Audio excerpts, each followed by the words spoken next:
Well, it was good. It was very challenging, and it was an interesting experience for me because 5 years ago I applied for the position of President of the United Republic. It didn't work out. So I thought maybe I would go one step down and try for the position of President of Zanzibar. That also didn't work out. To my surprise, I realized that the whole process was almost a minefield for me. Because at the end of the day, I was trying to find out where lay my failings, and I just couldn't find out what went wrong. So, but in short, it was a rewarding experience. Well, to be honest, at that time, I was vying for position of President of the United Republic, partly because I thought then, and I still think now, that the party should have looked for somebody from Zanzibar to come in and become president, to succeed President Kapa, simply because it would have cemented the union. There was no doubt about it. This time I'm told that the party, the bigwigs, decided that the president of Zanzibar should come from Pemba. There's nothing wrong with that. And I think this whole concept of having presidents coming from different parts of the country makes a lot of sense.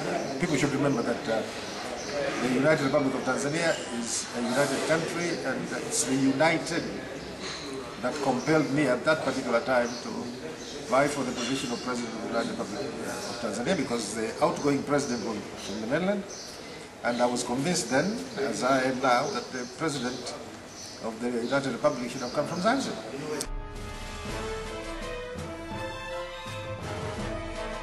For me, it came as a, I would say, a pleasant surprise, because, to be honest with you, I did underrate him. And I have to be honest, I did underrate him as he came in to become president, but in 2 or 3 short years, he surprised me that he managed to control the levers that make the government work. And after 4.5 years, going to the end of his first term, I would say, he's done a magnificent job. I'm a very tough grader, so I would say I would still give him, okay, he's done well.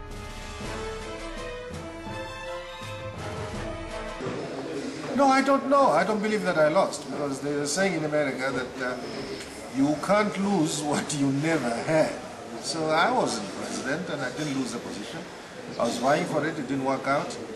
But this Karume thing is not what sank me. I think what sank me is that there is somebody in our party leadership who just simply decided that he would want to have nothing to do with me personally. So I would say it's a very personal.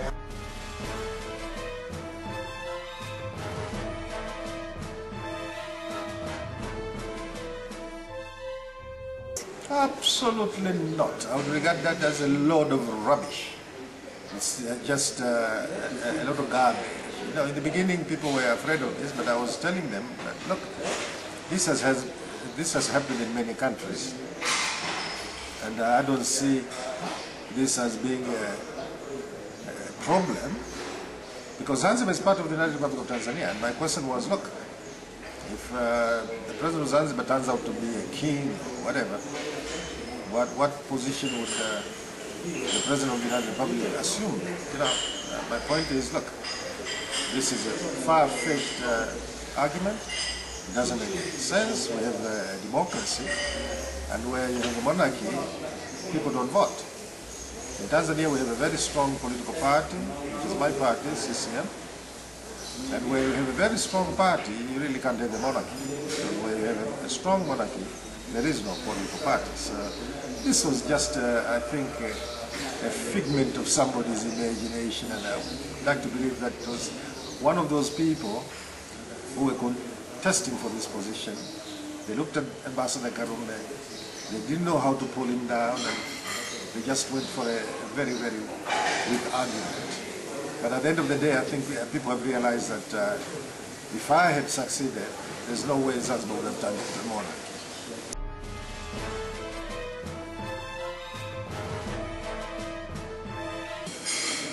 Good man, I like him personally. I've known him for many years. I remember that I was talking to the press, I think about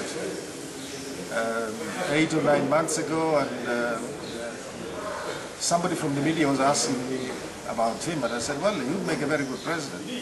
And actually my comment was that apart from myself, I was a bit conceited. I said, apart from myself, I don't see anybody else who can handle Zanzibar than Dr. Sheikh. So I have a lot of respect for him. I think he'll make a good president. 2015, wow.